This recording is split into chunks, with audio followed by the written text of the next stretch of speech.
The Meade County Fire Department says that the Meade Complex fire is now 100% contained. Multiple fires started in southwest Kansas last week, believed to have been started because of lightning from dry thunderstorms. The cities of Meade and Fowler had to evacuate at one point because of those fires. At last check, the fire in Clark County was 80% contained.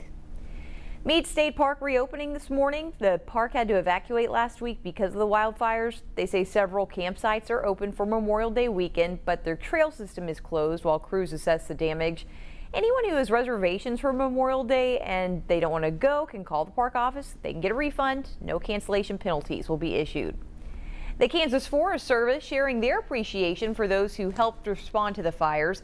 More than 200 firefighters from at least 52 counties and 7 states left their jobs to help protect people in Clark, Meade, and Morton counties.